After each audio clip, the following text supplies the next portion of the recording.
Good evening, everyone. On behalf of PGP office in Bangalore, we extend our warm welcome to the 51st batch of PGP and 5th batch of PGP BA cohort. We also welcome all the dignitaries on the stage. Now we commence the program with the invocation. May I call Ms. Atreyi on stage for the invocation?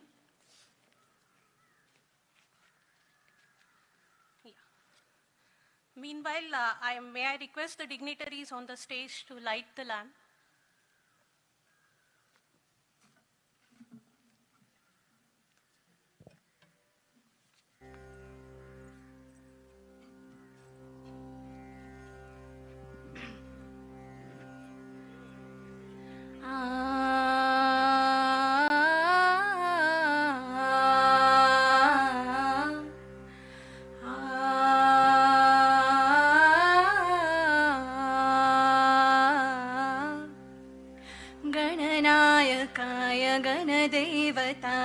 गणाध्यक्षाय धीमहि गुणशरीराय गुणमण्डिताय गुणेशानाय धीमहि गुणातीताय गुणाधीशाय गुणप्रविष्टाय धीमहि एकदन्ताय वक्रतुण्डाय गौरीतनयाय धीमहि गजेशानाय भालचन्द्राय श्रीगणेशाय धीमहि एकदन्ताय वक्रतुण्डाय गौरीतनयाय धीमहि गजेशानाय भालचन्द्राय श्रीगणेशाय धीमहि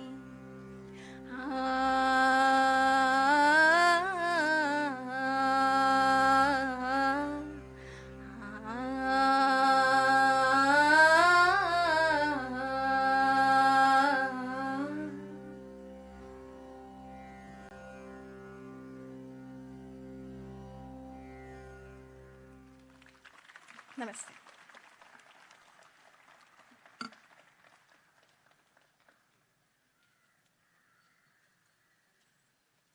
Thank you, Atreyi.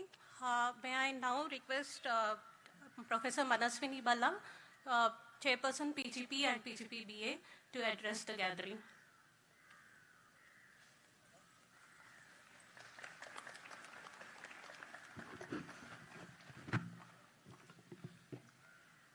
A very good evening to all of you. A warm welcome to IIM Bangalore. It's a pleasure to be addressing to you on this very momentous day of your life. All of you have worked very hard.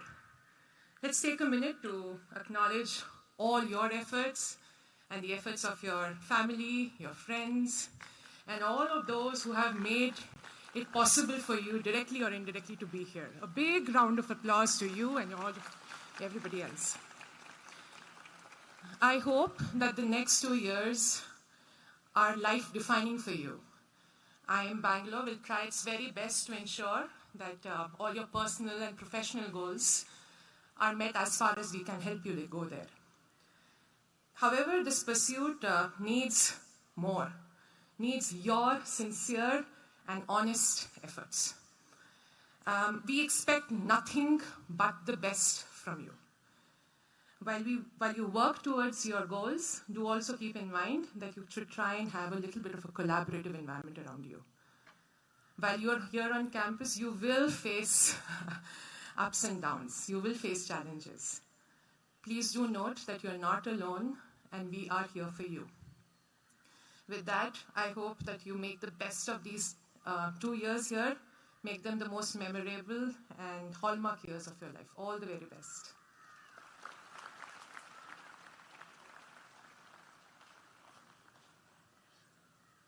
Thank you, Professor. May I now request Professor Kunal Das Gupta, Chairperson Admissions, to address the students.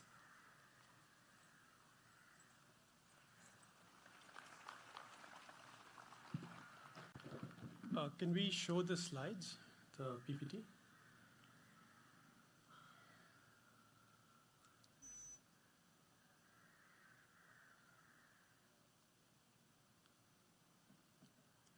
Okay, all right. So, yeah, good evening, everyone. As the admissions chair, I have a pretty good idea of what all of you have gone through over the last few months, okay? The admissions process, that we follow at IIM Bangalore is tough, right? It's very intense, it's extremely stressful, and all of you have aced it, so that's why you're here today.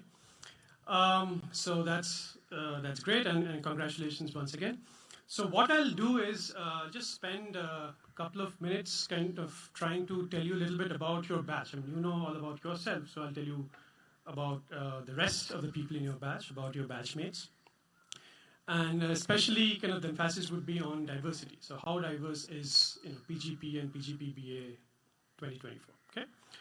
So in terms of the size of the batches, so PGP 2024, we have 535 students this year, including 11 international students. In PGP BA, we have 72. Okay. In terms of diversity, so there are a few aspects I'm going to talk about. The first one, of course, is gender diversity. Okay. So if we look at percentage of female students, what is it? So just to give you a bit of historical context, in 2021, it was 30%. In 2022, it was again 30%. In 2023, it went up a little bit to 32%. Okay, so the question is, what is it in 2024? Did it go up? Did it not change, or did it go down? It's like an MCQ. Okay, so A, B, and you have like three choices. So what do you think? What do you think happened in 2024? Went up? Okay. It did go up. All right, so can we bring back the visuals? Sorry. Suspense, a little bit of suspense. Okay. It did go up. It actually went up quite significantly. So 2024, it's 40%. Yeah? So that's fantastic. Okay. We haven't reached 50% yet, but we are sort of getting there, like baby steps. Another interesting fact is that this number, 40%, is the highest in the last 18 years. So till 2004, it's the highest number. Okay, we have never achieved this sort of ratio. So well done. In terms of age, again, there's a pretty significant age range. So for PGP, the youngest student is 21 years old. The oldest is 35. The average age is about 26, which is sort of consistent with what we had in the previous few years. For PGP BA, again, it's kind of similar. So range of 20 to 32, with the average being about 24. Okay. Work experience, for PGP, the highest is 103 months, so that's roughly nine years. The lowest, of course, is 0 because we have a lot of freshers, right? So, every year we have a lot of freshers. So this year we have roughly 15% of the batch are freshers. Okay, the average work experience is around 27 months, so that's roughly 2 years, slightly more than 2 years. PGP BA is again similar, so range of 0 to 56 months, the average being around 20 months. Okay? So again, slightly less than 2 years. The other thing, the last aspect of diversity I want to talk about is academic background. Right? So what have you done before you came here? What have you studied before you came here? Right? So what we're going to look at, or what we're interested in, is your bachelor's stream. Right? So IIM Bangalore, you probably know that is slightly skewed towards engineers, okay? So that's not very different this year as well. So the current batch kind of looks like this. So 73% engineering students, around 14%, I guess the engineers are clapping, right? So 14% students from commerce background, and then 6% each from science and arts. And we also have that 1%, there are a few students from law and also medicine. Interesting thing again is that at least the last 5 years, the percentage of engineers has been between 80 and 85%. So it has come down to 73% this year. So the batch is, again, this year is much more diverse, right? So that's it from my side. As admissions chair, my job is to get you here. My job is done. Okay, so I think that as Professor Manaswini said, the next 2 years are going to be absolutely fantastic. It'll be like a wild ride. And I wish all of you the very best, and thank you.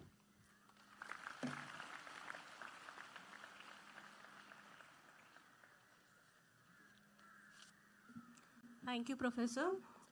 May I now request Professor R.T. Krishnan, Director IMB, to address the students.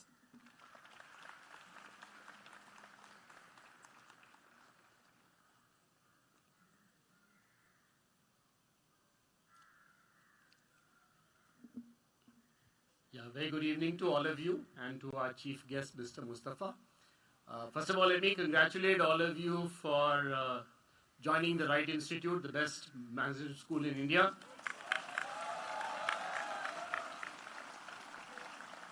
So you made the right choice and now enjoy your 2 years here. So welcome. Of course, while I think both Manaswini and Kunal have already told you a lot of positive things, I also have to give you a few cautions. So I hope you won't mind that as we go along. The first point I wanted to mention today is about what kind of skills or what kind of orientation you need to develop during your 2 years here. Obviously, you're all academically very gifted, otherwise you would not have reached this point. Almost all of you also almost certainly have strong analytical skills, otherwise you wouldn't have got through CAT, so I can assume that as well. So those are not the skills that you want to lose, but certainly those may not be the skills that you have to work on the most. I'm talking about all of this because the context in which you will be graduating is a little different from what students have been graduating, the context they've been graduating in over the years. We are increasingly looking at a world which is driven by technology. Artificial intelligence, as you know, is a big buzzword and it's playing an increasingly significant role. So what is it that human beings and individuals bring to the table? If AI is going to run everything, and if you are going to have largely automated systems, what is going to be the human contribution? And most people who are studying this believe that the main human contribution will be in terms of creativity, of course, but will also be in terms of bringing the very, very specific human qualities which we have and machines don't have to the table. So what does this mean? This means a lot of things which traditionally might be somewhat soft and gooey, things like courtesy, care, empathy, the way you behave with other people. All of these are going to be very important because that's really what, in my mind at least, is going to differentiate all of us as human beings from the machines that are increasingly running the world. So just to put this in more practical terms, what I am urging all of you to do is just, be your normal self, be friendly, please reach out and take care of all of your colleagues. Please be nice to the staff, faculty, everyone who runs this great institute. And please treasure that because as you go forward into your jobs, I think those human qualities and characteristics are really going to be what makes a difference. If I can just add on a little bit to that, I really believe that soft skills are really what differentiates successful managers from others. There's an interesting thing that happens usually when students come into an MBA program, particularly those of you who have limited experience or no work experience. You tend to look at the courses in human resource management and organizational behavior and those that talk about interpersonal behavior and so on with a bit of skepticism. I mean, it's not surprising because some of you may not have had significant interactions in the workplace. But let me assure you that when people come back after 20 years or 25 years, when they come back for their alumni reunions, without fail, almost all of them tell us, we really wish we had paid more attention to the people side of things when we were students, because ultimately that's what made a difference in our careers. So I'm just putting this before you to suggest that please pay enough attention to those subjects. And just remember, when you go into your early career as an MBA graduate from an institute like IMB, you will be in a situation where you're trying to change things, you're trying to influence things, but you don't have the authority to do so. You're obviously not going to join a company as a CEO. You're going to be joining as a first-time manager in many cases. And yet you would want to influence people to do things the way you think they should be done. So how are you going to do that unless you really understand people and what moves them and how you can influence them and so on? So I urge you to pay enough attention to those issues.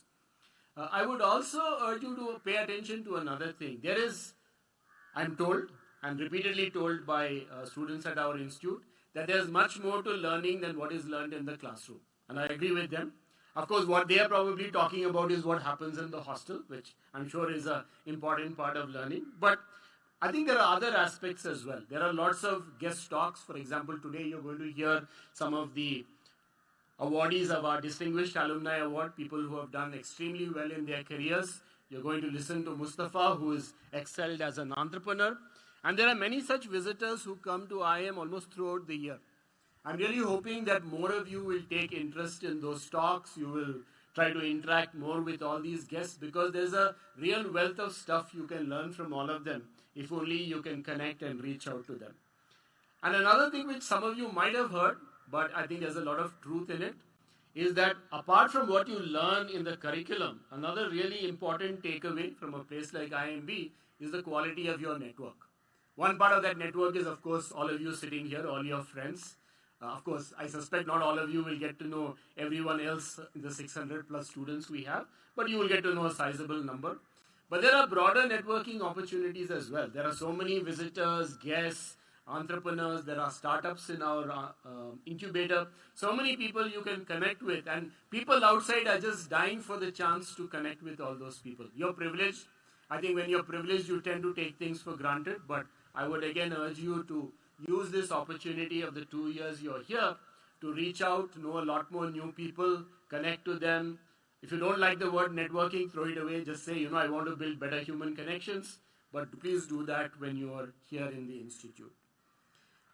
Just a fourth point I want to make is on the future you will face after you leave the institute. I already spoke about one dimension of that, which is AI and technology. The other dimension of that is the great opportunity you will have to take on major challenges. I think we all agree that India is on the cusp of a period of very significant growth. But not only is it a matter of growth, we also know that there are significant challenges we have within the country, whether it be in enhancing economic prosperity, reducing inequality, and many of these, of course, have also got underlined by what we've seen in the recent elections. So I'm just wondering, why don't at least some of you please look at a broader perspective.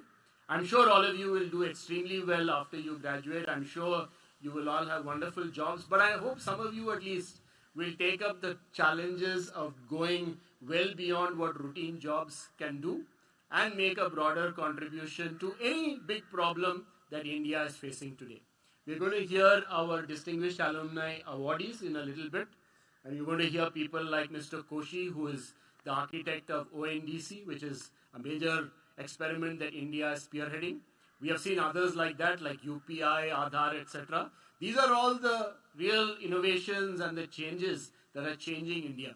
So one thing I'm hoping for is that out of all of you, out of the 600 plus of you, there will be at least a few of you who will tread a different path, who will take on some of those really big challenges and have huge impact on the country, besides making yourselves and your families proud. And of course, there's the other track, which Mustafa represents very well, which is the track of entrepreneurship. There are so many startups with which IMB alums have been involved with. For example, you might know that we've had some of our alums have been part of the founding team at Big Basket, Delivery, Lenskart, Amagi, and so on. And of course, ID Foods is represented right here on the stage. So there's another great opportunity. You don't have to only chase all those big jobs. You could also chase your dreams by becoming an entrepreneur. And once again, I'm hoping that at least some proportion of you will take up that challenge and run with it. Okay, I'm almost at the end. Let me come to the last part. This is the admonition part, and I have to do it because it's part of my job and it's also important for all of you. I just want to emphasize that please be familiar with all the rules of the institute, the academic rules, hostel rules, everything else that's in place. Ignorance of the rules is never an excuse. So please make sure that you're conversant with all the rules. We're trying to keep the rules to a minimum, but whatever there is, please make sure you are conversant with them. There are a few things we have absolutely no tolerance for. So please keep track of these and make sure you don't fall on the wrong side of these. The first one is discrimination or harassment of any kind, whether it be on the basis of gender, religion, caste, sexual orientation, whatever, any dimension you take, please make sure that you are not doing anything which can in the remotest way be classified as discrimination or harassment. And the normal course, I'm sure you won't do it, but please make sure that even inadvertently you don't do so. And last but not the least, please make sure you maintain the highest standards of integrity. We will not hesitate to ask you to leave the institute if you are found adopting any form of illegal means in any of the evaluations or in any other context in which you are being assessed. So once again, you guys have all come from top institutions. I'm sure you're all familiar with what's right and what's wrong. And if you're not sure, please ask. For example, there could be some discussion and debate about whether ChatGPT or some similar tool can be used for an assignment. Please check with the professor. Don't get into trouble, because finally, if it lands up on my desk, I can assure you that unfortunately, that's one issue in which I will not be able to intervene on your behalf. So these are just a few things you might like to keep in mind. But coming back to the more pleasant side of things, once again, I'm really delighted to see all of you here. It's always wonderful to see you looking all so bright and happy on the first day. I'm sure you will have a wonderful stay during your 2 years here at IMB. And we are really looking forward to all the wonderful things that you will do, both in academically and otherwise. And of course, we will be wishing and praying for your successful careers once you complete the program here. So once again, best wishes. Thank you.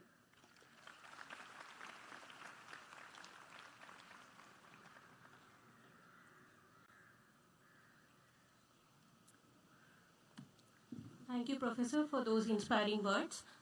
May I now request Professor Manaswini Balla, Chairperson PGP, PGP-BA, to introduce our Chief Guest, PC Mustafa, to the audience.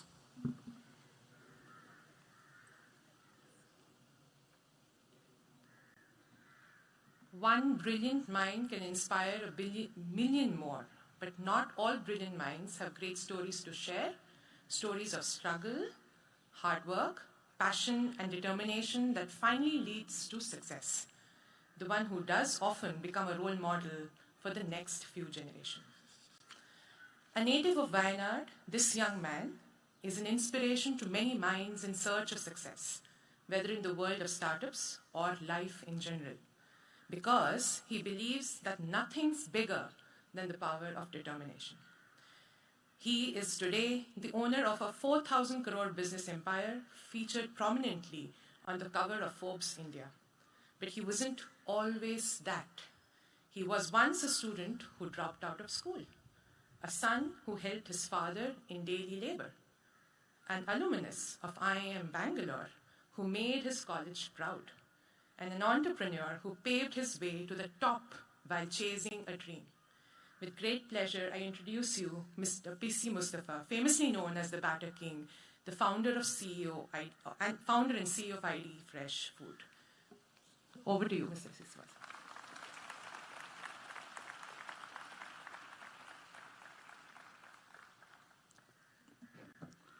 Good evening. In the name of God, peace be unto you. Welcome to IIM Bangalore. Congratulations for being to be here. And my congratulations to all the DAA winners as well. Such a proud moment I've experienced myself. Congratulations again. Respected dignitaries on stage, my faculty members, my teachers, my non-teaching members, my dear students. I am PC Mustafa, CEO of ID. We make world's best food, idlis. Let me tell you where I come from. I hail from a very remote village, from a beautiful place called Wayanad in Kerala. Wayanad is just 5 hours drive from Bangalore. You must visit Wayanad once during your IIM days. My village was so remote during my childhood days that we had no electricity in the village, we had no roads in the village. I had to walk miles to my school. Government's midday meal scheme was the biggest motivation factor for me to enter the school. 3-time meal was a distant dream during my childhood days. Breakfast was a luxury. I was very poor in my studies. I was a school dropout. My dad was a daily wage worker in a ginger farm. As my dad was finding it difficult to meet both ends of the family, I ended up doing coolie job at the age of 10 with my dad after dropping out of school. With the motivation of my teachers and parents, I went back to school. Not by choice, by chance. I then became a school topper in less than 1 year. I then ended up doing my engineering in computer science from NIT Calicut. Worked with a few MNCs in India, Middle East and Europe. I was getting bored with my IT life. I then decided to come back to India with an objective of creating employment for smart kids from village. That's when I joined IAM Bangalore as well to do my executive MBA. During my MBA days, I used to discuss various ideas with my cousins. My cousins were running a small-time kirana store in a place called Indiranagar in Bangalore, very close to this place. We used to discuss various ideas, and one such idea was about idli dosa batter. Idli dosa batter was a product being supplied in my cousin's store. It was being supplied in a plain pouch with a rubber band on the top. This batter had all sorts of quality issues, service complaints, and unwanted cockroaches. My cousins tried to fix the issue with the vendor multiple times, didn't work out. That's when we thought of trying something of our own. It was not an easy journey. We had no money. We had no experience in making food. Forget about making breakfast items. We were not even experienced in eating breakfast. All what we had was 50,000 rupees. With that money, we bought one grinder, one mixer, one sealing machine, one weighing scale, and a second-hand TVS scooty. Our job was to go to market every day, buy rice and dal, come back, clean it, wash it, soak it, grind it, mix it, ferment it, pack it. Next day morning, load it on the second-hand TVS scooty, go to the market ourselves and sell it ourselves. It was a back-breaking job. Our shirt would be soaked in sweat. But we really enjoyed. We didn't give up. It took us 9 months to sell 100 packets. It was good learning for us. That's the past. Fast forward, today, ID is a 4,000 crore brand spread across 7 countries in around 75 cities in around 50,000 outlets. We are a team of 2,500 plus people.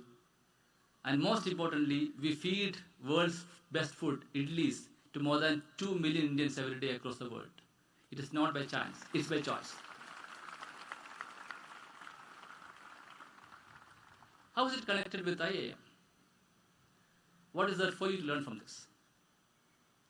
I came into IAM in 2004, exactly 20 years ago, as a corporate employee.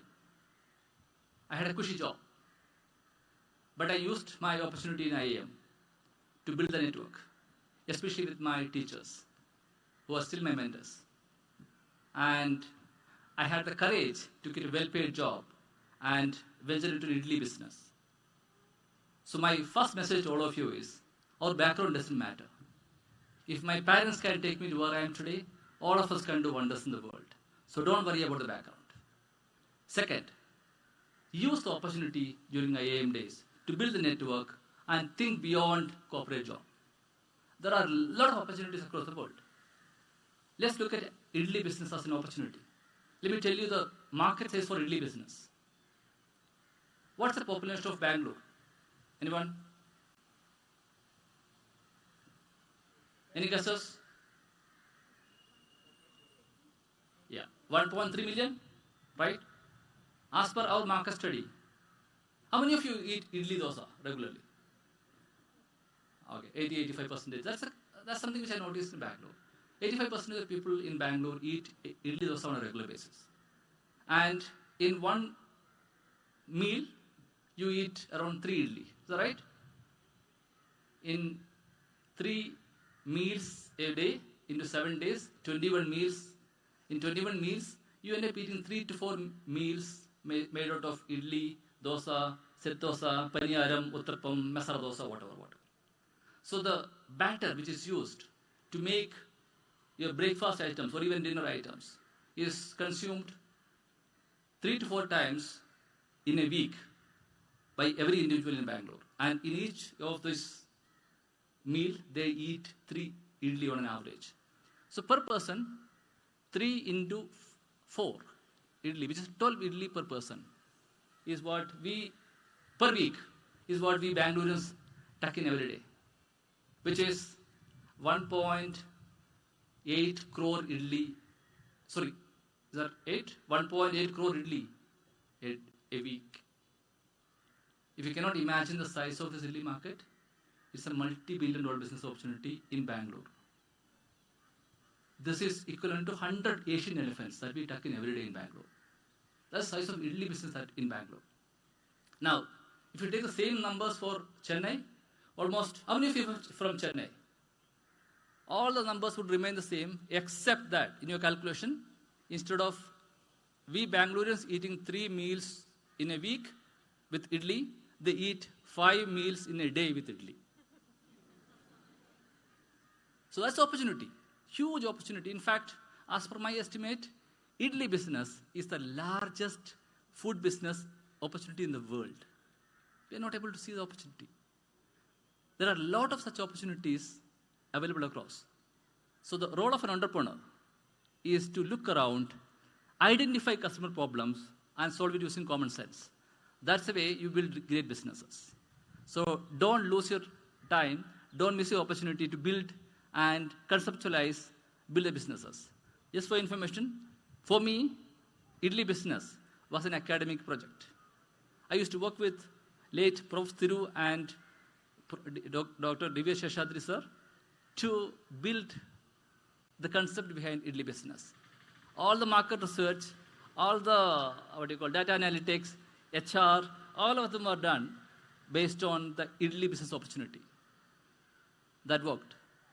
So my second message to all of you is, don't miss the opportunity to build great businesses out of IIM Bangalore. This is the place for you to start the business. And my last message is about making money. How many of you want to make money in your life? Expected. Making money is not easy, right? But I can tell you making money is very easy. But making money without taking shortcuts, making money without compromising values is the toughest journey. That's the journey we have to travel. Let me tell you one last story. We had started ID battery trials during 2005-2006 time. During my IIM days, I did from 2004 to 2007. I quit my well-paid job and became a full-time entrepreneur from 2008 onwards. In 2009, we started our business in Chennai. Till that time, we were a Bangalore-based battery company. We went to Chennai, the mecca of idli. But then we learned Chennai is a very tough market for idli. There were a lot of local players who were involved in unethical, unhealthy practices to make idli dosa better. There was this 1 rupee rice, 1 rupee per kg rice available in the name of a politician. These local players used to buy that particular rice, add soda, chemicals in it, make idli dosa batter, sell at a very cheap rate. They were selling batter at 10 rupee a kg. My product was at 30 rupee a kg. There was no way for me to make this business profitable and scalable with that kind of a pricing point. So we started losing money. We were not able to pay salary to employees on time. Our salary payment was delayed by 6 months. It was a tough journey. ID was on the verge of shutdown. We started losing money in Bangalore as well because we started focusing in Chennai. That time, we had 3 options in front of us. One was to borrow money from the bank using the interest-based. As interest-based transactions are against my values, we decided not to venture into that. Even today, we are a zero debt, zero liability company. We don't pay interest, we don't take interest. Even today. The other option was to follow the unethical, unhealthy practice being followed by other players in the market, which was to borrow 1 rupee kg rice from public distribution system, add chemicals and soda, and sell batter and make money. We didn't want to do that. It was against our values. We had only one option left, which was to shut down the factory. We took the last route, which was to shut down the factory. We sold a factory in Chennai, shut down the business, used that money to pay salary to employees, and come out clean. And then we came back to Bangalore and started focusing on profitability again, and then rebuilt the business in Bangalore. If you now look at the first 5-6 years of our journey, all the profit that we generated in the first 5-6 years, we had invested in Chennai business. And just because of one instance, because we didn't want to take shortcuts and compromise on values. We had to shut down a Chennai factory. When we decided to shut down a Chennai factory, I felt crying.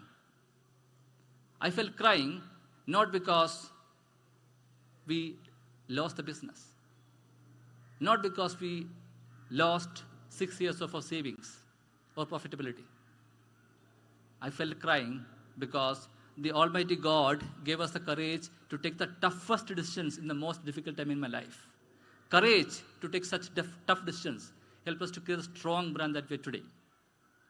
I'll be proud to narrate this story to my grandchildren one day in future that I was part of a team who built a multi-billion-dollar business without taking shortcuts, without compromising values.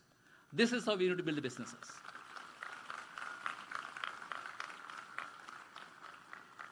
Making money is easy. Making money without taking shortcuts, without compromising values is not that easy. It's a tough journey. It's a path less traveled. Take that route. Never ever take shortcuts in life. Let me summarize my message to you. Our background doesn't matter. My father and my mother skipped one meal every day to educate me and to take to me where I am today. If my parents can do that, all of us can do wonders in the world. Second, use your opportunity during my AM days to understand opportunities in the market, understand the gap in the market, and then conceptualize the business, build great network, and start your business during IAM days. And last but not least, be the change you wish to see in this world. I repeat, be the change you wish to see in this world. Never ever take shortcuts in life. Never compromise on values. I congratulate all of you again. Thank you again for this wonderful opportunity. God bless you all. Jai Hind.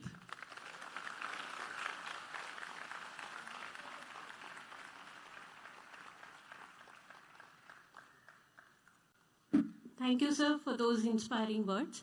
May I now request Professor Mukta Kulkarni, Dean Programs, to address the students.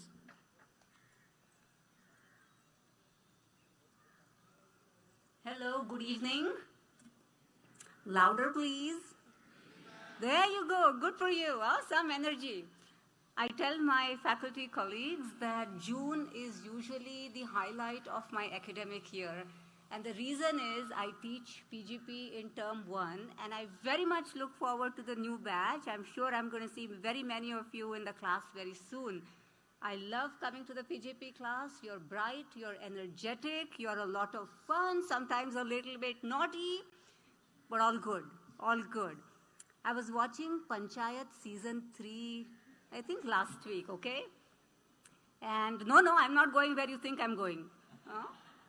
And in there came this name, TVF, which is the good for you, good. And I started to smile.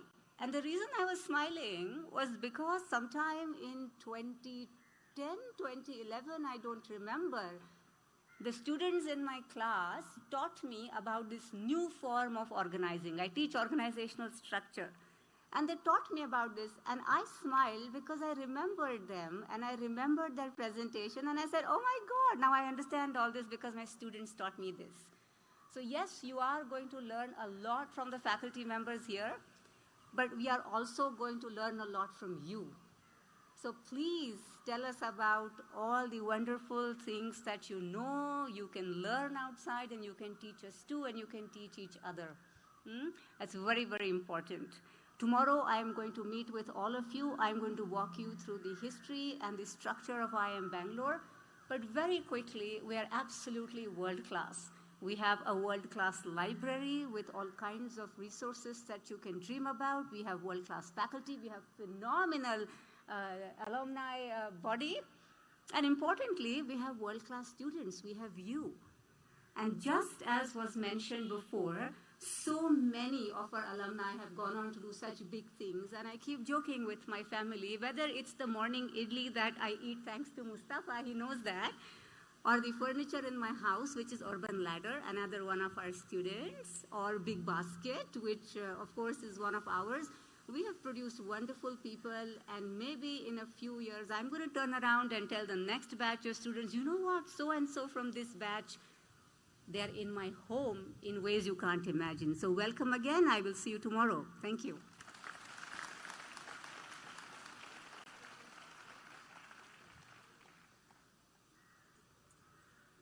Thank you, ma'am. May I now request Professor Saurabh Mukherjee, Dean Alumni Relations and Development, to address the students.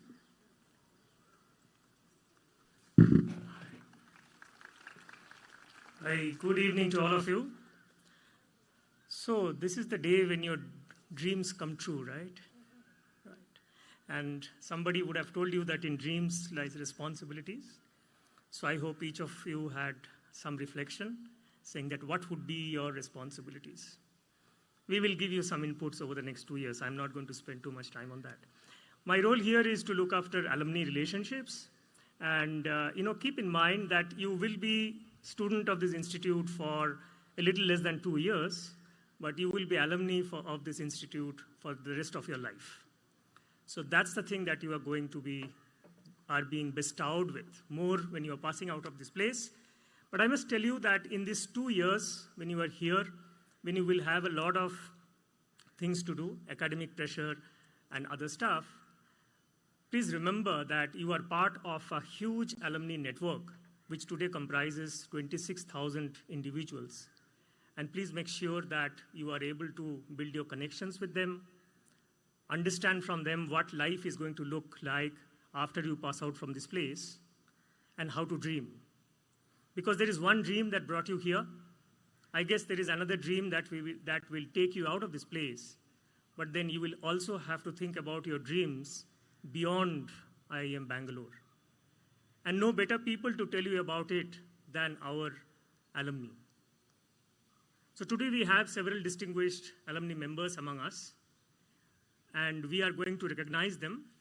It has been our tradition since 2007 to provide distinguished alumni awards to the alumni of Bangalore in recognition of their achievements of exceptional merit and excellence in their chosen field of endeavor, be it industry, management, entrepreneurship, research, academia, or social service and public policy.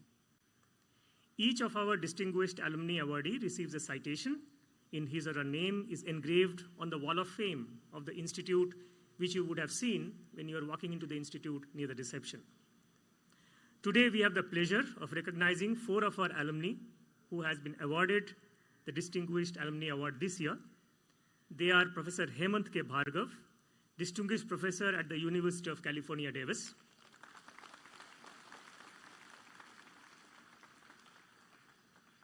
Madam Prabha Narsivan, Chief Executive Officer and Managing Director of Colgate-Palmolive India Limited. Mr. Praveen Sood, Director of Central Bureau of Investigation, Government of India. I repeat, Central Bureau of Investigation, Government of India. Mr. T. Koshi, Chief Executive Officer and Managing Director of Open Network for Digital Commerce, or ONDC. What we will now do is we will invite the winners to receive their awards from Director Professor Krishnan and request them to deliver their acceptance speech. Our first award winner is Professor Hemant K. Bhargav, postgraduate of 1986, who is a distinguished professor and an academic leader in decision analytics and economic modeling of technology-driven markets. He co-founded and was the first academic director of the UC Davis Master of Science in Business Analytics and served as Associate Dean at their Graduate School of Management. He holds the Jerome and Elsie Susan Chair Professorship in Technology Management and directs the Center for Analytics and Technology in Society. He received a Bachelor in Science Honors in Maths from Delhi University, an MBA from IIM Bangalore, and a PhD in Decision Sciences from the Wharton School, University of Pennsylvania. Apart from UC Davis, he has taught at various other institutions, such as the Naval Postgraduate School in Monterey, California, the Pennsylvania State University, Carnegie Mellon University, and in Germany has been a visiting scholar at the Alexander Humboldt University and Goethe University. He studies how distinctive characteristics of technology influence operations, marketing, and competitive strategy. And in this area, he has published extensively in absolutely top-class journals such as Operations Research, Marketing Science, and Journal of Marketing Research. He is a distinguished fellow of Informs Information Systems Society and at Flagship Journal of Management Science. He was also listed among the Global 100 top academic data leaders by Chief Data Officer magazine in 2020. Hemant is an avid tennis player, an enthusiastic fan of music, and an ardent reader of history and politics. He loves the outdoors, eating and making good food, and spending time with his family. Because he is in California, he could not be present with us in person, so one of his batchmates, Mr. Narendra Naik, is here, who will accept the award on his behalf.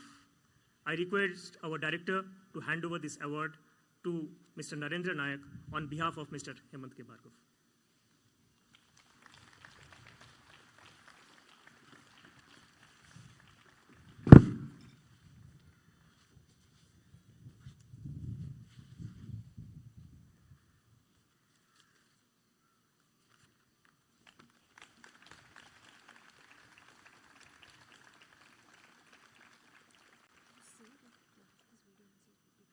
Yes, no. We have a message from Professor Hemant Bhargav, which we are going to play now.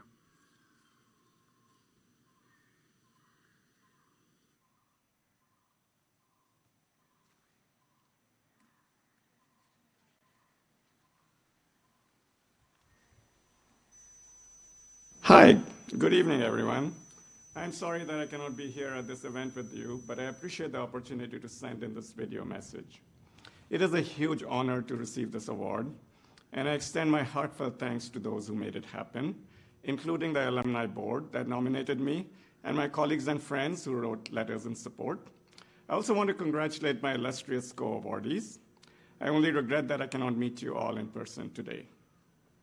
This award is especially meaningful to me because it comes from an institution that has been so instrumental in shaping my professional life.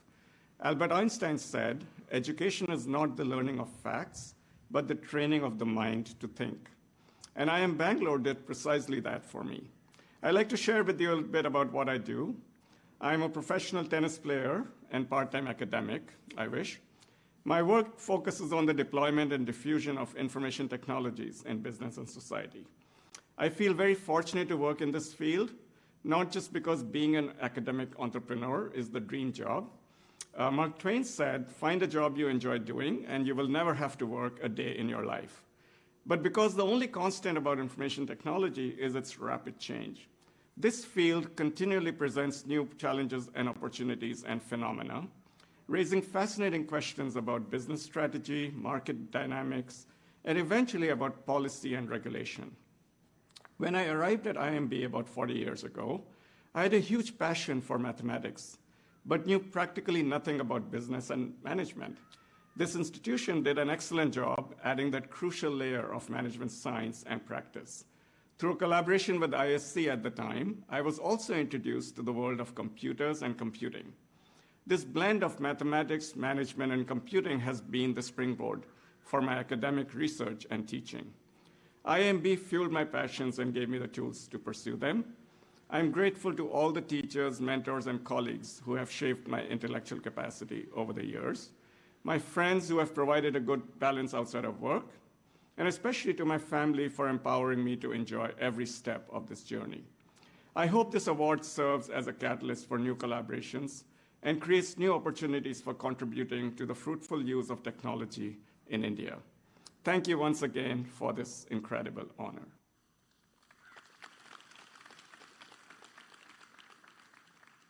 We thank Professor Bhargav for that message, and also to Mr. Narendra Naik for accepting the award on his behalf. Our next awardee is Madam Prabha Narsiman, from the postgraduate program in 1997. Prabha is the Managing Director of Colgate-Palmolive India since September 2022. During her long tenure at Hindustan Unilever, she led the skincare division to remarkable market-beating growth, earning accolades for her broad-based performance delivery across brands and subsegments. She also oversaw the home care business across various countries. Since her appointment as the Managing Director and CEO of Colgate-Palmolive, she has been driving transformative changes and propelling the company towards further success. Her focus on science-based innovation, digitization, and brand-building initiatives is reshaping the company's trajectory in the market. A proud alumna of IIM Bangalore and Melbourne Business School, she was recently recognized as one of the distinguished women achievers at Business Today's Most Powerful Women in Business in 2023. I now invite Prabha on the stage to receive her award from the director and to deliver her acceptance speech. Prabha Narsivan.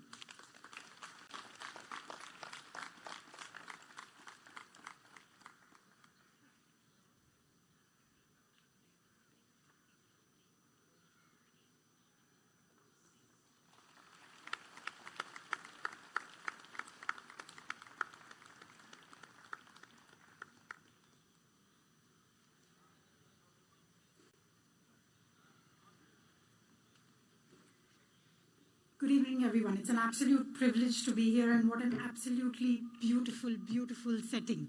I was just reminiscing that we missed out on this on our graduation because it rained. You've been really fortunate today that it's not raining, so congratulations to all of you.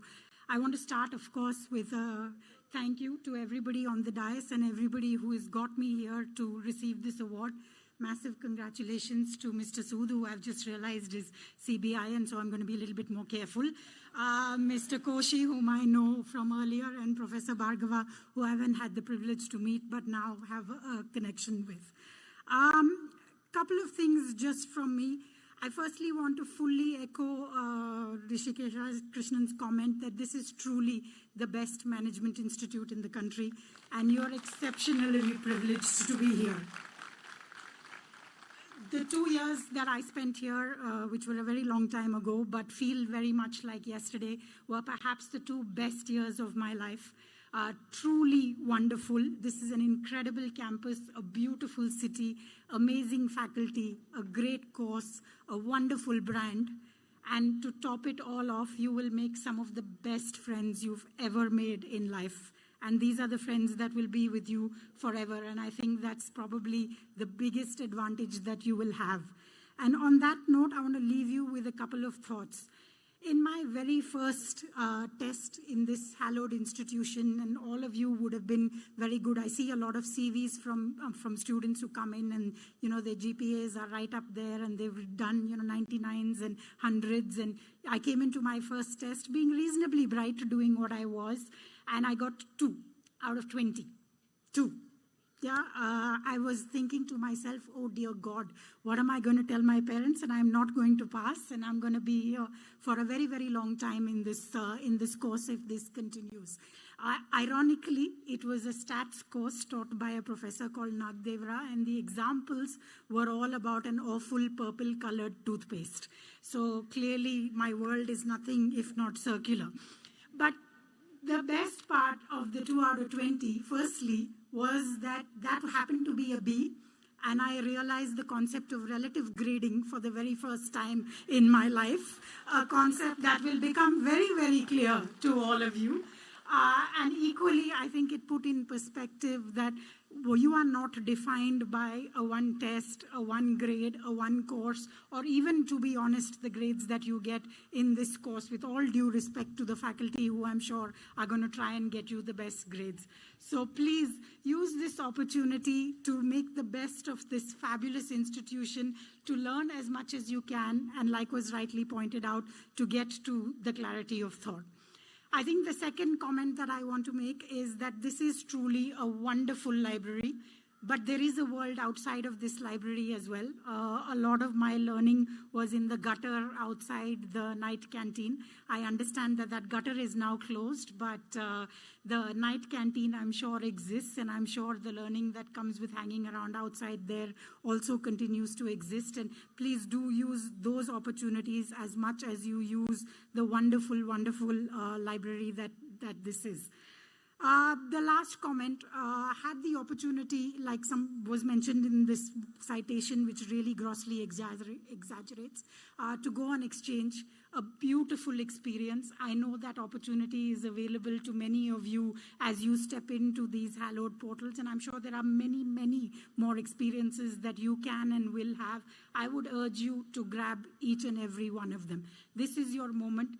This is your time. There is no better time to be in such a fabulous institution, no better time to be in this country, and I wish I could exchange places with you. Congratulations, and wishing you all the very best.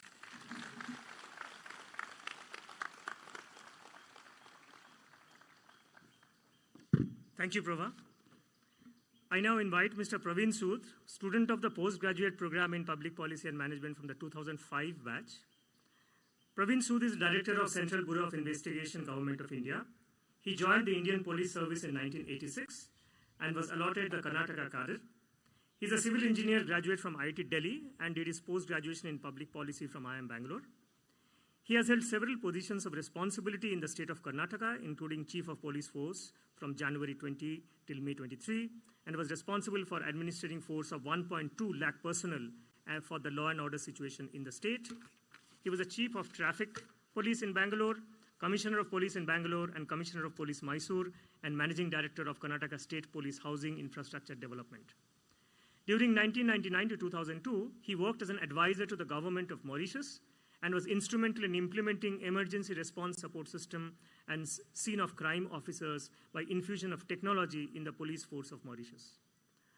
Over the years, his relentless efforts have been recognized with various accolades, including the President's Police Medal for Distinguished Service, President's Police Medal for Meritorious Service, Chief Minister's Gold Medal for Excellence in Service, and National E-Governance Gold Award for Most Innovative Use of Technology for Traffic Management. I invite Mr. Praveen Sood on the stage to receive his award from the director and to deliver his acceptance speech.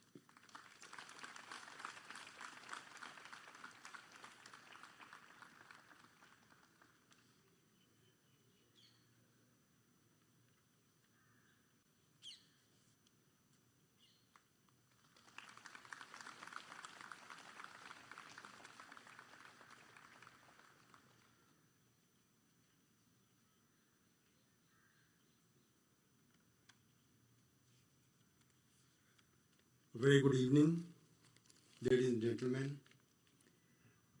Rishikesh Krishnan, Director of IAM, esteemed faculty, distinguished persons seated on the dais, my dear young friends, new entrants to PGP and PGP BA. I didn't know about that. First of all, I am deeply humbled and honored to receive this award.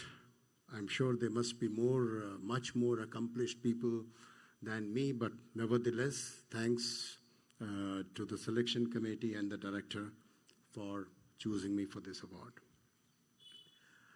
I, along with 29 others, came to this campus about 20 years back, 2003. Yeah, 21 years back. That was the second batch of PGPPM. And most of us, we came from different services. There were IAS, there were IPS, there were income tax, there were customs, there were railway, there were IT, telecom sector. We were all from different streams. And we were very anxious, we were very confused, we were not very sure what we are coming here for. There were questions like, what will you do there? How will you do there? Because you need, everyone knows there's a lot of studies in IAM, so most of us had done about, I had done about 17 years of service in civil services. Some of them had done 20 years, some of them had done 8 years. So the questions were, why you are there?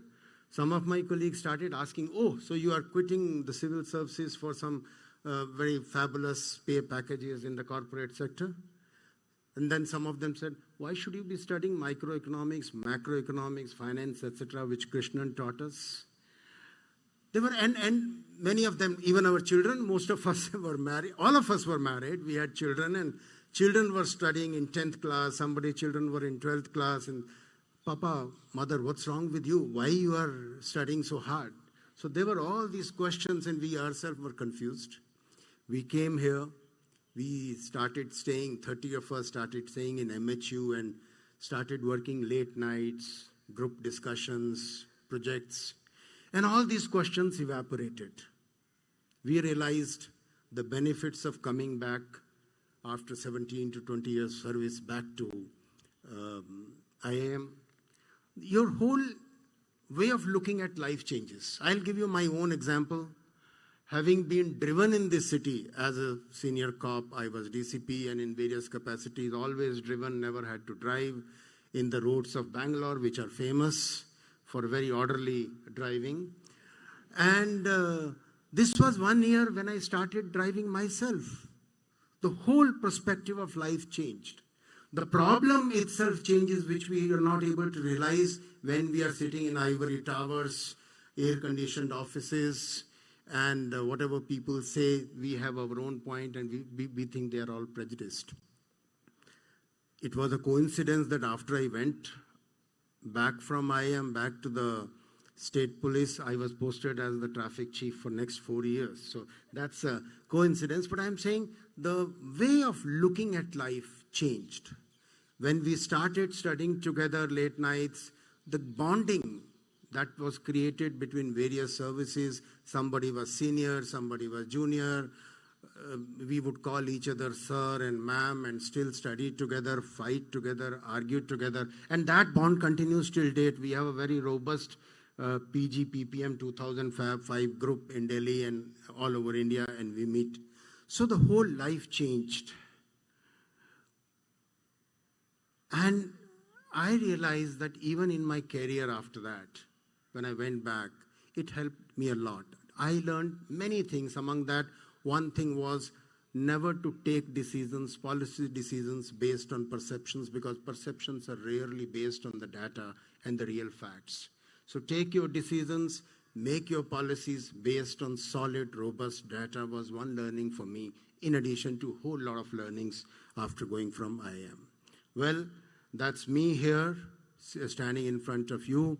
Kunal gave some statistics about this year's people who are joining PGP and PGP-VA.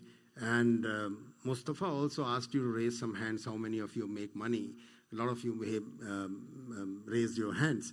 I am tempted to ask you, how many of you want to join civil services? Very few. Maybe some of you are shy. Some of you don't want to be seen as talking of joining civil services after doing PGP, because the faculty may ask, what the hell, why you are here if you have to join civil services? Why you are wasting our time? I'm sorry, don't listen to them if they say so. Civil service is a great profession, and these numbers, the hands which were raised, don't really infuse me, and nor I believe them, because considering the fact, the figures and the data, the number of people who are joining civil services after doing IITs and engineering and IIMs, considering that, I have no doubt that many of you would be tempted to join civil services. There's nothing wrong with it. I'm telling you again, if the faculty says don't go, don't get carried away by what Praveen Sood said, there's nothing wrong. Running a small district where the stakeholders are not very clear, the mandate is not very clear, whom you are serving is not very clear, whom you have to listen is not very clear. What somebody says, does he mean that or not, is not very clear, is more challenging than possibly selling lipsticks and lingerie or whatever many people do after doing IIM. But nevertheless, the question is, if so many people want to make money, if that is the only ambition in life, probably that may not be the right profession, because what annual package you may get, even after 37 years of service in civil service, being a civil servant, may not be as attractive as Director IIM would like to announce at the time of placement as your monthly package. But the satisfaction is huge. It's a great opportunity for all of you, and I tell you, whatever you learn here, it's a serious business. IIM is serious. Your engineering was a serious business. Whatever profession, not engineering, let me not be biased about engineering. Whatever you did in your graduation was a serious business, but IIM is certainly a very, very serious business. But whatever you learn here, and you will be forced to learn a lot of things, will be extremely useful, whichever line, whichever profession you choose to follow rest of your life. Wishing all the young ladies and gentlemen a successful beginning of your a new academic journey ahead. May you make all the people around you proud and this institution proud. Thank you very much. Jai Hind. Thank you.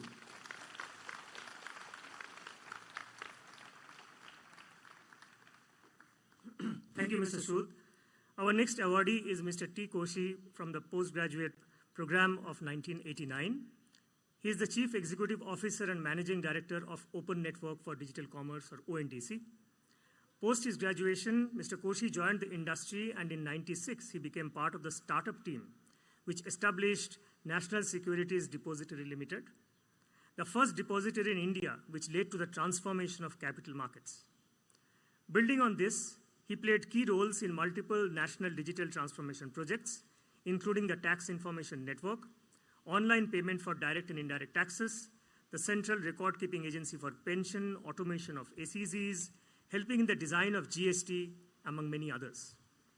He also served on many crucial committees established by the SEBI and RBI.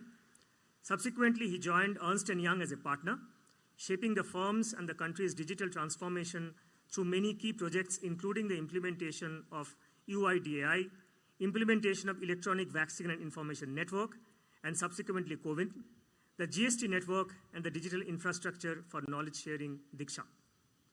Most recently, he has been part of the team which conceptualized the ONDC, and then he took over as the Managing Director and CEO. Along with his many professional achievements, Mr. Koshi also plays a leadership role in a not-for-profit institution, MJC, for the empowerment and upliftment of underprivileged girls and women that has thus far supported thousands of women. I invite Mr. Koshi on the stage to receive his award from the director and deliver his acceptance speech.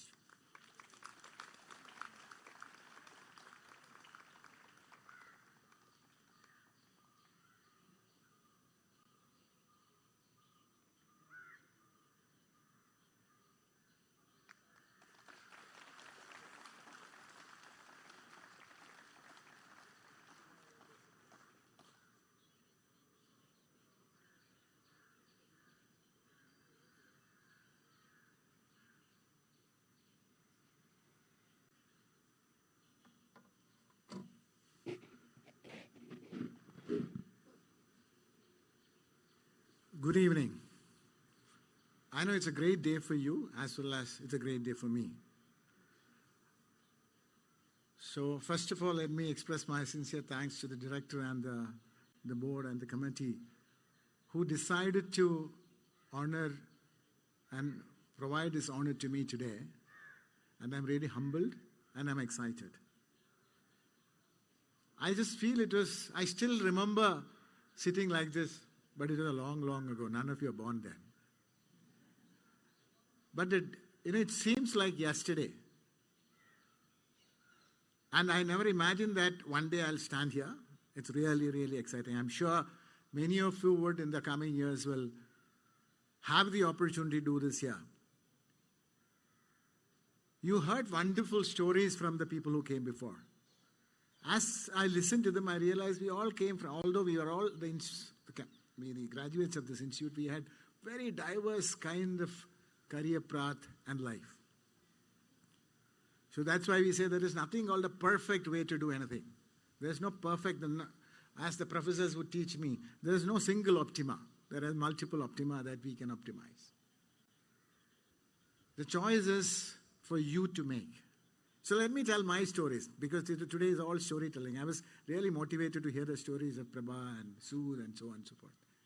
Really exciting. So, most of you are engineers. IMB is famous for majority being engineers. Today, this time also 73% I heard. So after finishing engineering, the good old days, India was not a land of opportunity. India was a land of punishment. The first thing that all of our engineering graduates used to think that, can we get a green card to US? If you don't get a US green card to US, there's something wrong.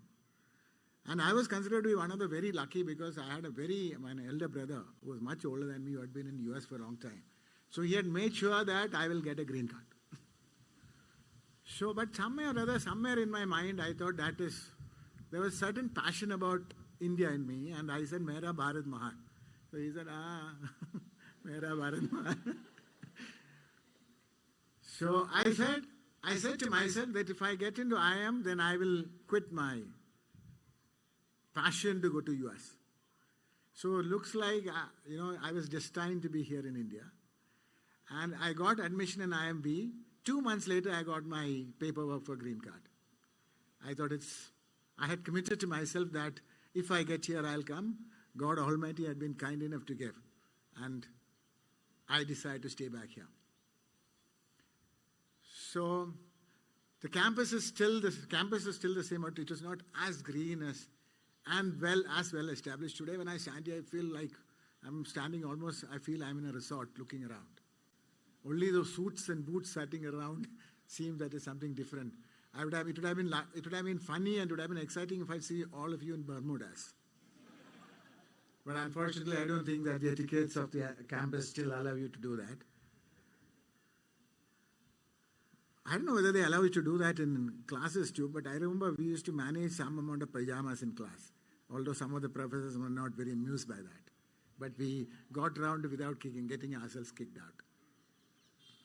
So as usual, I'll quickly tell my last long years of life in a few sentences and tell you something that you could find it relevant.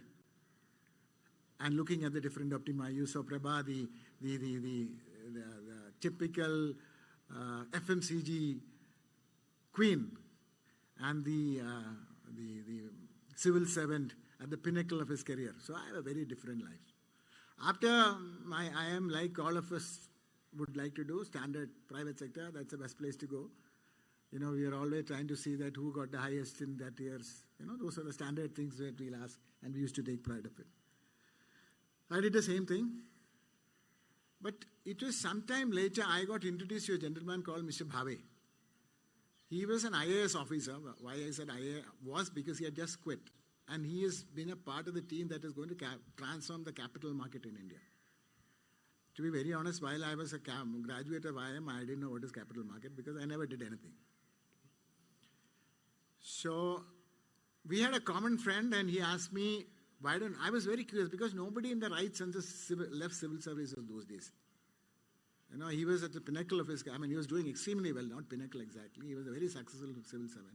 And I don't know why at the age of mid-40s he quit. So he came, at that time I was in Delhi and somebody arranged to have a coffee together. I thought, good coffee. I was very curious. We discussed. I said, what are you trying to do? So he said, like India, changing capital market, digital, all of them very interesting. So I left. He also left. Those days, there were no mobile phones even. We are talking about, you can see my gray hair, I'm an old man.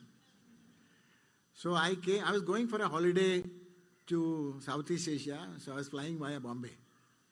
So my friend said, hey, Mr. Bhave is trying to look for you. I said, waste of time, anyway. So he said, I gave him a call. He has a very soft-spoken voice. He said, Koshi, what are you doing? So I said, I'm on a holiday. Why don't you meet me today? I said, but I'm going out tonight I'm taking a flight out.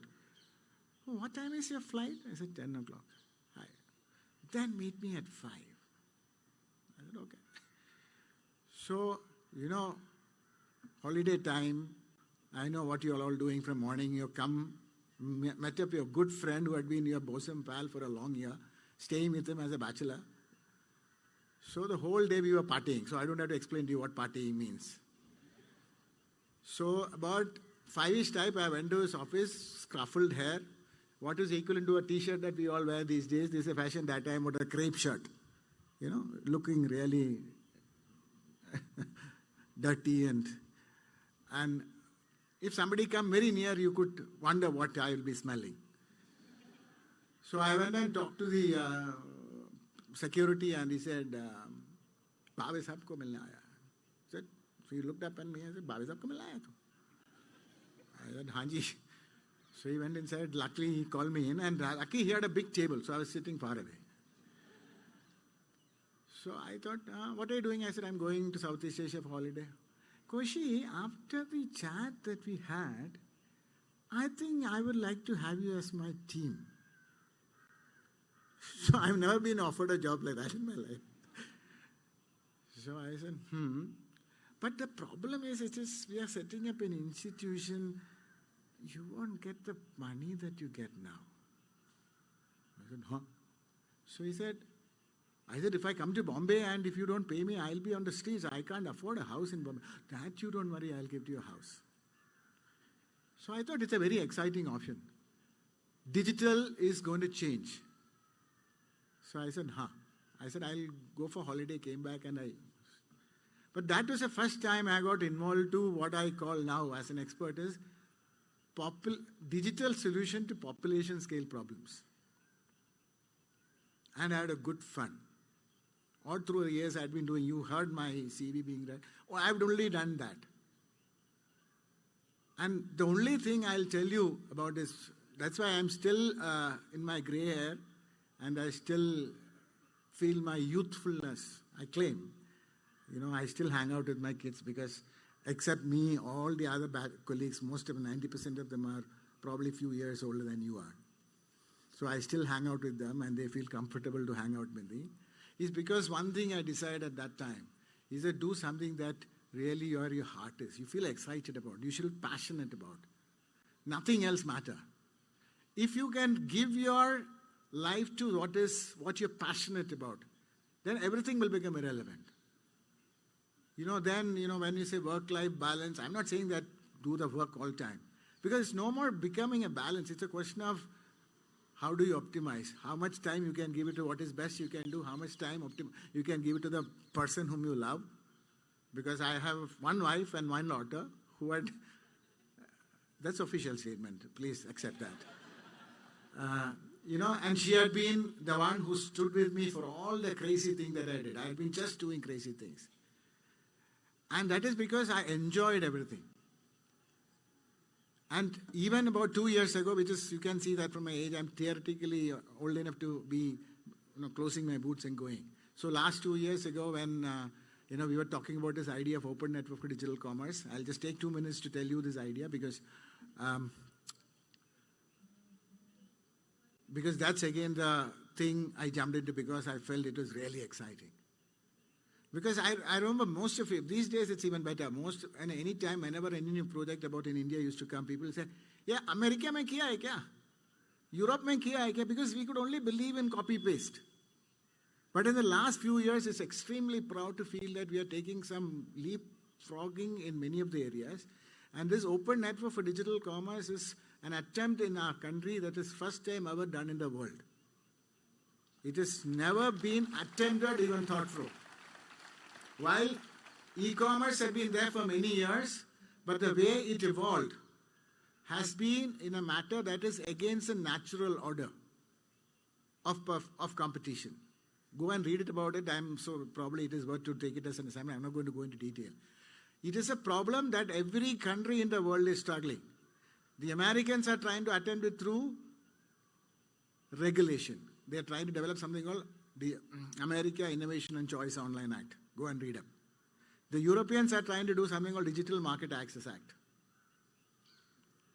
And the UK is just have a bill that is passing. Incidentally, recently when their shadow Prime Minister was here in India, she quietly had a private meeting and said, we also have a bill, but I'm not so sure how we can actually get this enforced.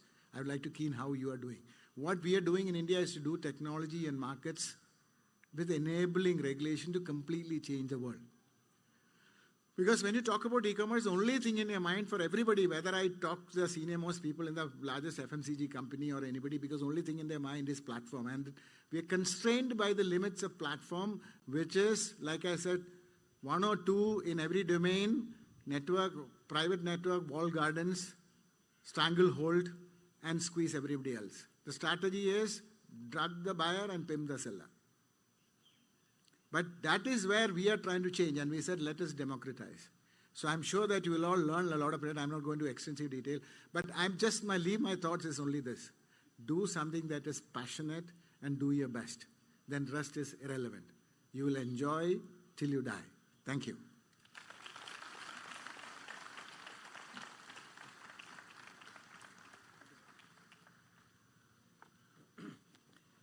Thank you, Mr. Koshi. I now request our Director, Professor Rishikesh Krishnan, to felicitate our chief guest today, Mr. P.C. Mustafa.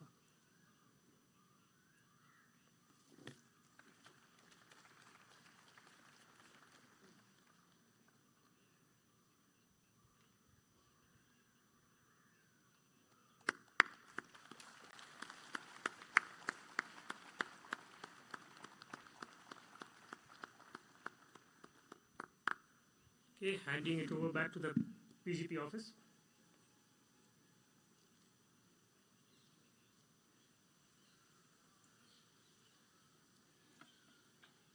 Now to the next part. At IMB, we have the practice of honoring our second year PGP and PGP BA students for their academic excellence. So we have 3 sets of awards. Director's Merit List for the top 5% of the batch, Director's Honors List for next 5 to 10% of the batch, and Section Toppers. So let's start with the DML awards. May I request Mr. Mustafa to hand over the awards to the students.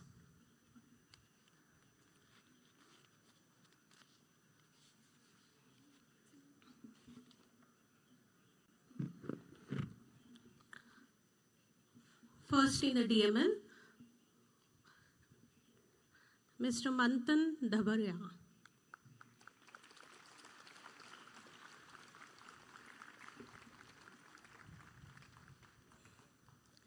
May I request all DML awardee winners to stand near the podium.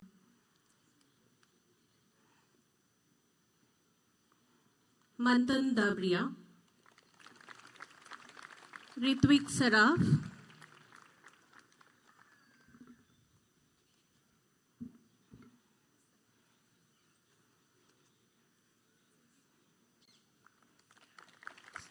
Suhani Agarwal.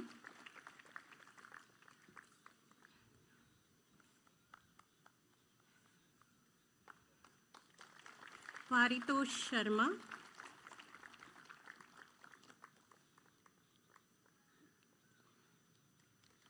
Faiz Alam.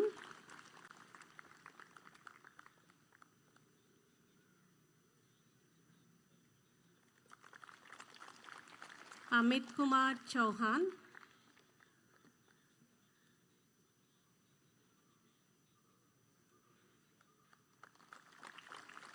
Gurkirat Nagpal.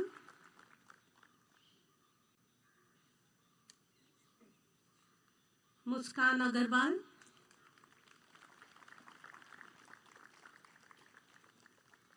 Sakshi Agarwal.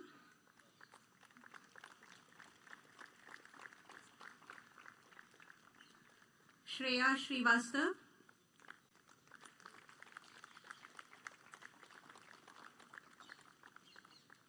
Ritik Singhvi.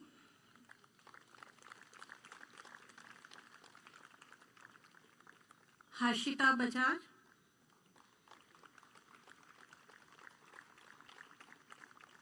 Mrinal Shankar.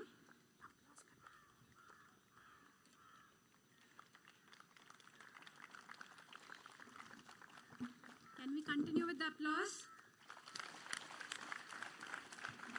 Parth Gupta. Prisha Agarwal.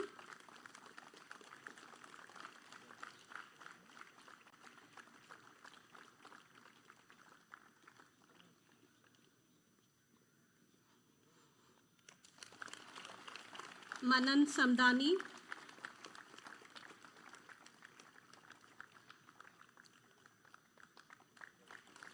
Sampad Mishra.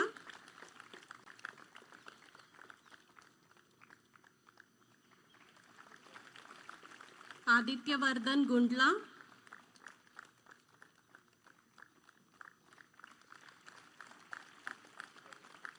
Abit Kumar.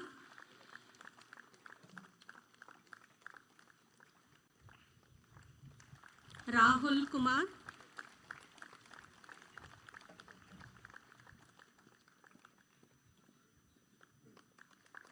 Rahul Rohit.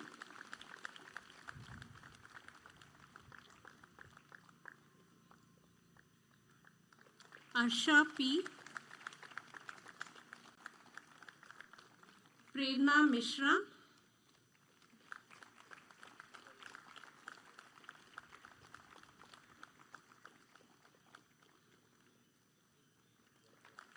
Aman Jaswani.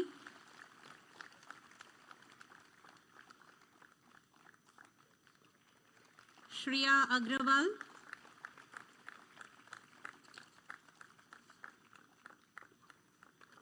Adesh Kyal.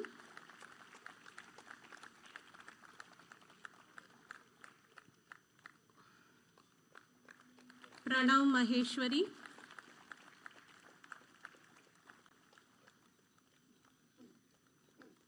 Karthik Ganesh,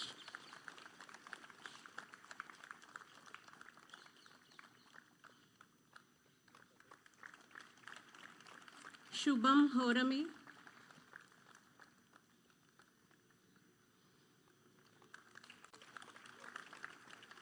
Divyanshu Mittal,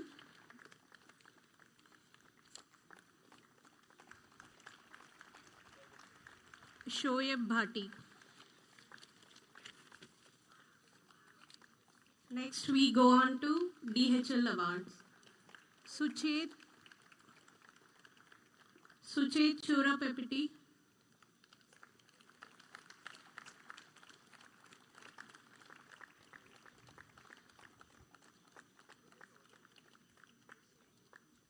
Ashi Gupta,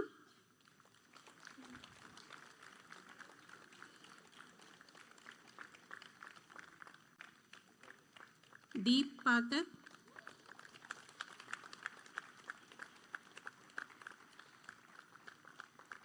Swapnil Patel,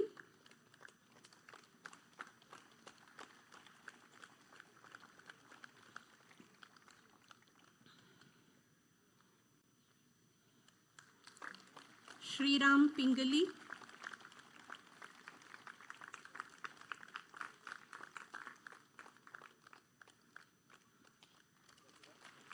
Riya Nath,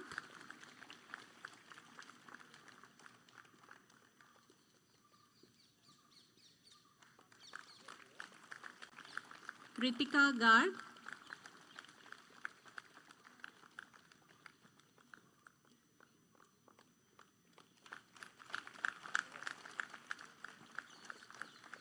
Nitish Saxena,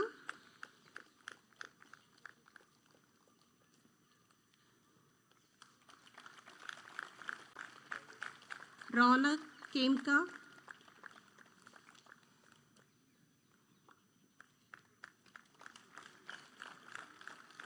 Shresh Padia,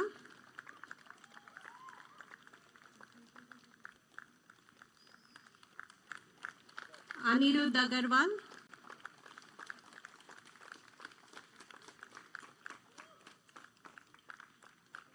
Ipsita Deshmukh,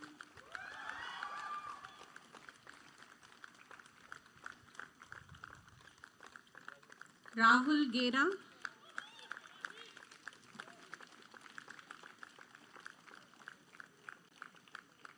Vaibhav Gupta,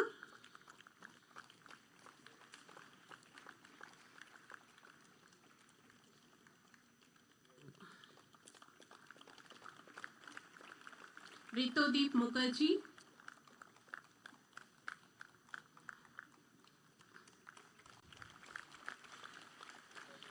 Rahul Shah,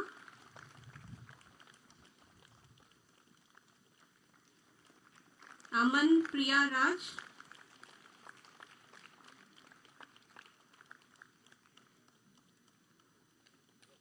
Basant Kumar,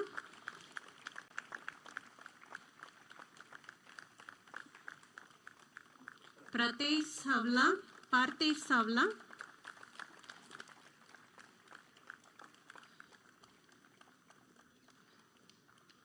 Aditya Narain,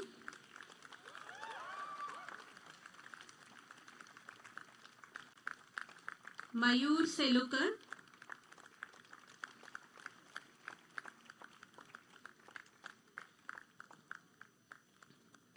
Shivangi Gupta,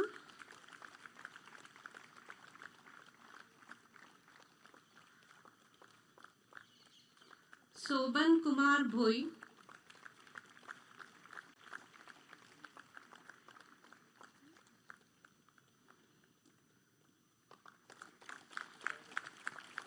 Medhavi Jain,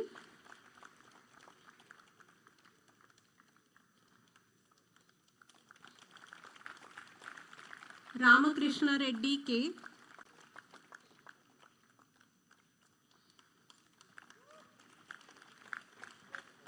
Samyak Jain, Saksham Diwan, Akhilesh Singh,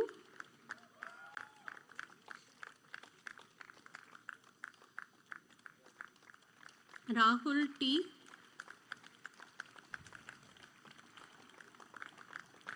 Sheshadri R,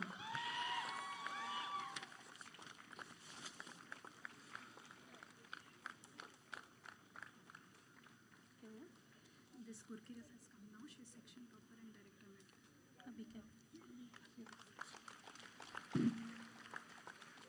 What is his name? Iska naam?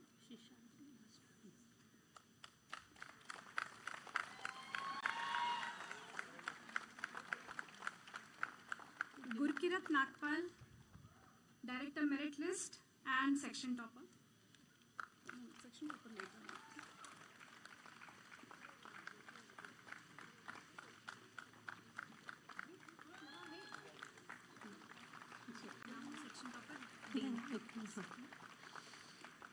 Thank you, Mr. Mustafa. May I now request Dean Programs, Ms. Mukta Kulkarni, to hand over the Section Topper Awards. Gurkirat Nagpal, Section A, Term 1.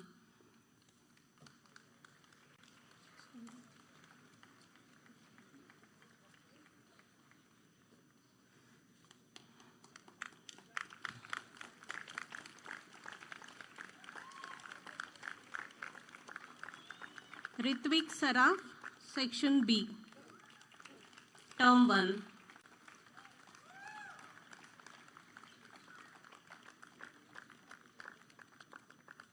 Sampad Mishra, Section C.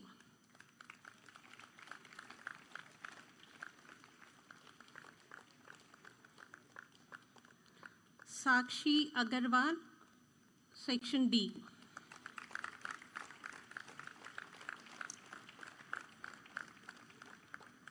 Manthan Dabria, Section E.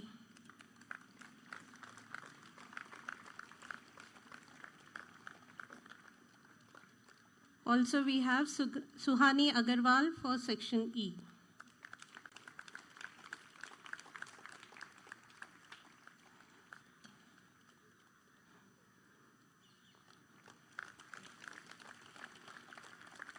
Section F, Parth Gupta.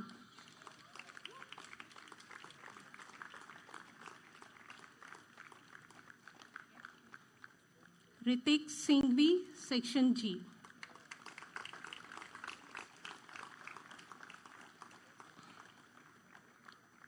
Prerna Mishra, Section H.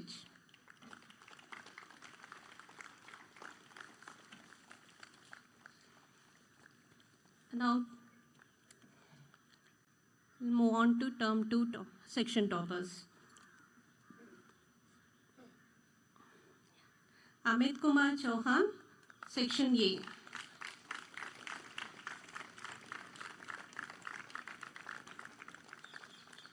Ritvik Saraf, Section B.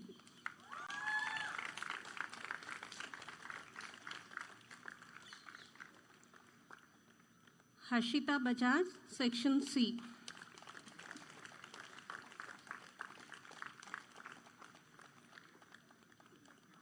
Paritosh Sharma, Section D.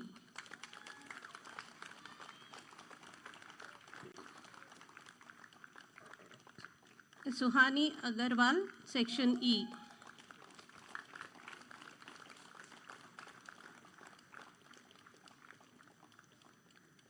Muskan Agarwal, Section F.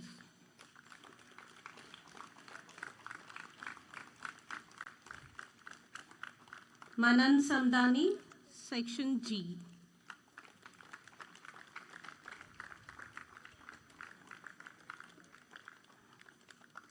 Faiz Alam, Section H.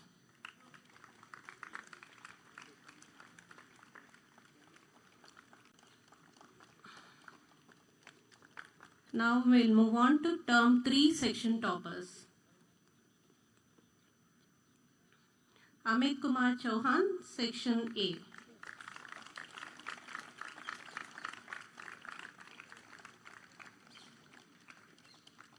Ritvik Saraf, Section B. A hat trick.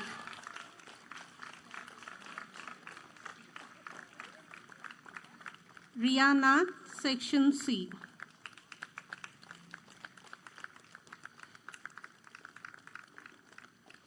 Ipsita Deshmukh, Section D.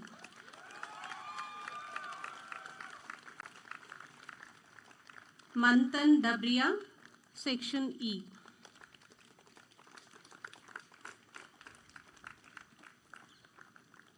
Muskan Agarwal, Section F.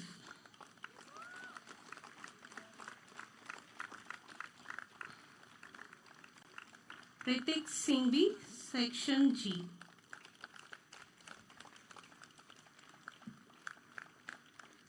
Faiz Alam, Section H.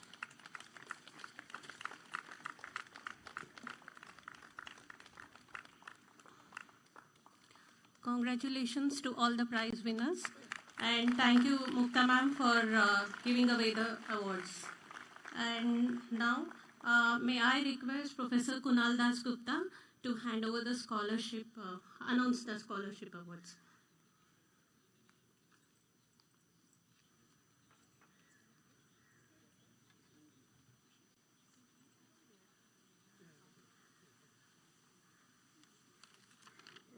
Okay, so we're going to award a few alumni scholarships, and I would request the director, Rishi, to kind of hand them over.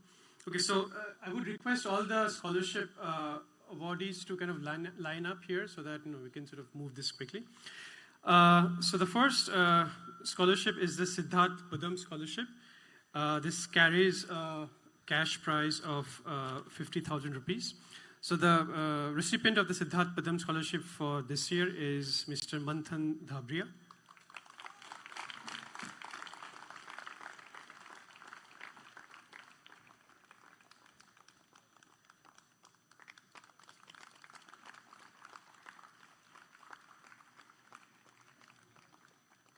Okay. So the next is the IMB PGP Alumni First Batch Scholarship. So this is the first batch from the year 1976.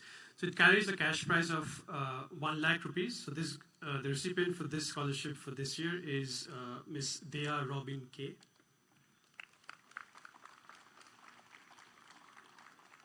Okay, she's not here, I guess.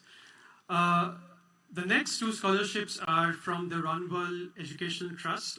So there are two such scholarships. Each of them carry a cash prize of 2 lakhs each. So the recipients, the first recipient for this scholarship is Ravi Gupta.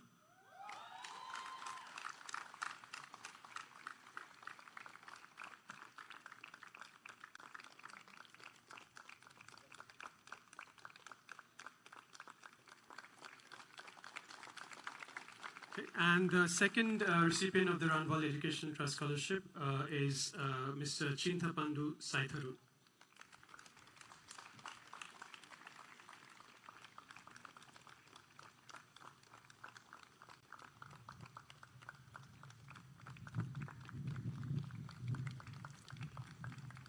Okay. So next is the Srimati Saraswati Kulkarni Prize for Excellence in Entrepreneurship. It carries a cash prize of 36,000 rupees. The recipient of this scholarship for this year is again Mr. Manthan Dabria.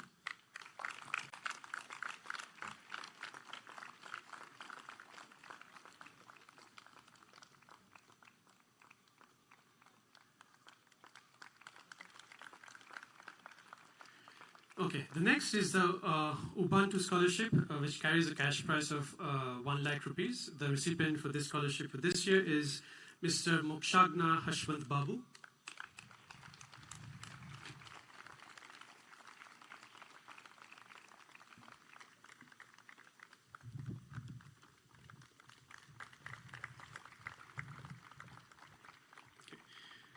The next in line is the Nitin Agarwal Scholarship. So this carries a cash prize of 1 lakh rupees as well.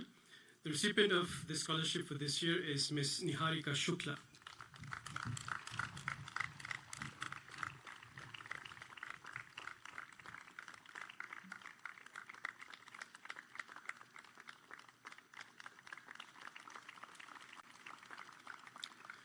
Okay, so next we have the Dipankar Kiwani Scholarship. So there's 2 scholarships that will be given out. Each of them carry a cash prize of 60,000 rupees each. The recipients for this scholarship for this year are Mr. Amit Kumar Chauhan,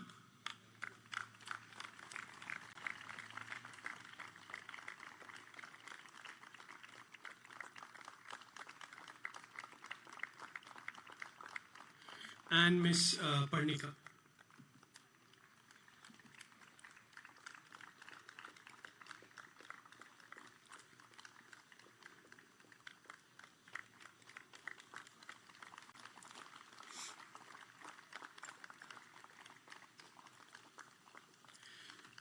The next is the PGP class of 1989 scholarship. So this carries a cash prize of 2,45,000 rupees.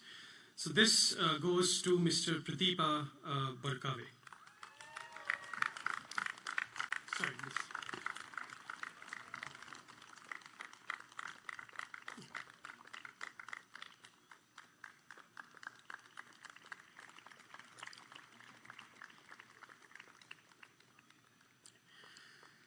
Okay, next is the Srimati Parvati and Sri Vedula Krishnamurthy Scholarship, which also carries a cash prize of 50,000 rupees. So this goes to Mr. Manan Samdani.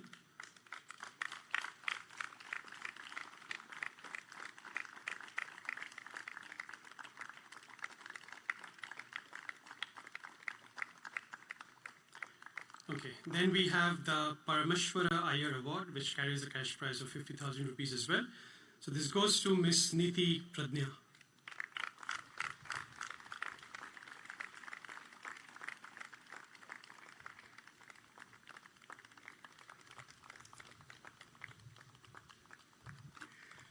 And the last scholarship, which is in memory of our former colleague, Professor Anshuman Tripathi. So this carries a cash prize of 1 lakh rupees as well. This goes to Ms. Suhani Agarwal.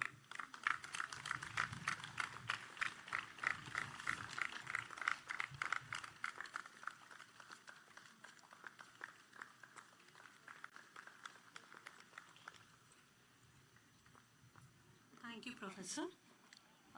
Now, may I request our President of SAC, Shubham Pratap, to address the Shubham Jetta to address the students.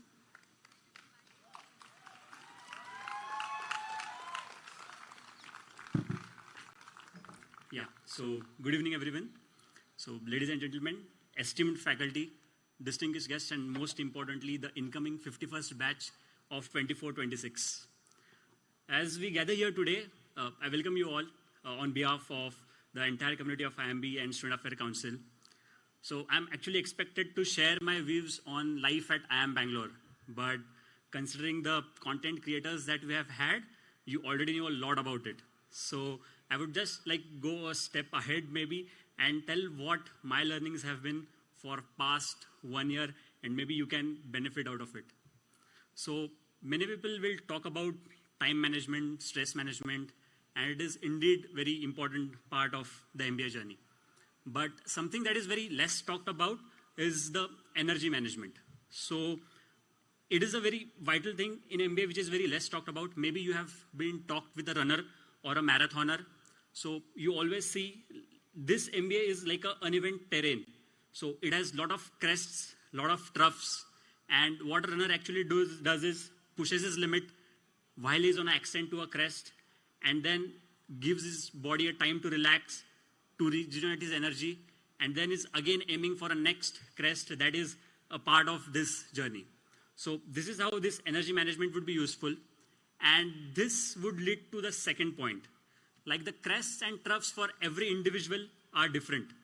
So what might be challenging for one might be a kind of easygoing thing for another. So what I would like to tell you is choose your battles wisely. Not everyone's crests and troughs will be similar.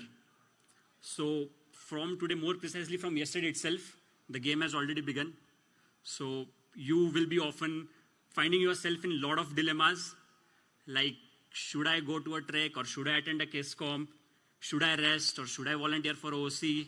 Should I spend time with my parents, or should I do a task? So these are the dilemmas that are like quite often that you would be having for past, like for next 2 years. So to put it simply, or using a more simpler analogy that I got from one of my school teachers is, there are 50 overs, 300 deliveries. A wise batsman never tries to hit a ball for 6 every ball. He leaves some, plays some, and hits few.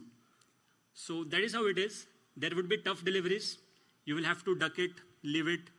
But the loose ones, ensure that you hit it out of the park. Don't live in FOMO. And even if you get out, it's okay, because there will be a new match that will be restarting for you soon. Lastly, I would like to tell something not on an action level, but an attitude level. Like, this institute is as much as yours as it is mine. Is as much as yours as it is of any of the professors. So, in a nutshell, it is our institute. So, instill and absorb this thought from the very beginning. There will be scope of improvements in few, but addressing it wisely is the key.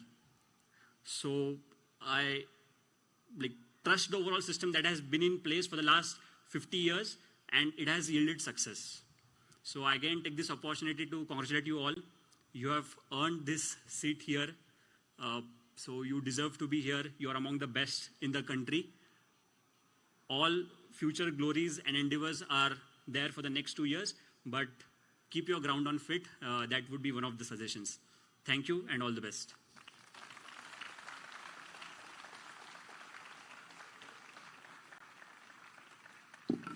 Thank you, Shubham.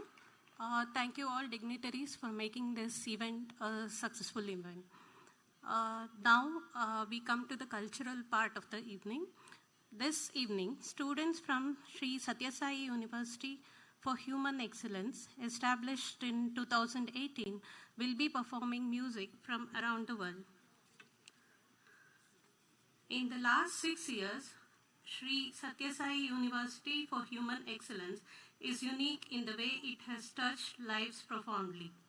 The vision is to provide free of cost, quality higher education of global standards of excellence based on ancient Indian ethos and contribute individuals of competent hands, brilliant head, compassionate heart for the universal welfare. The students performing tonight are a testimony to this lofty version. Each of them is top of their class in academics and are multi-talented musicians. They had mesmerized us last year at the IIMB Golden Jubilee celebrations, and tonight they are here once again bringing us music of the world as we welcome our new batch of PGP and PGP BA students. Thank you.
Check.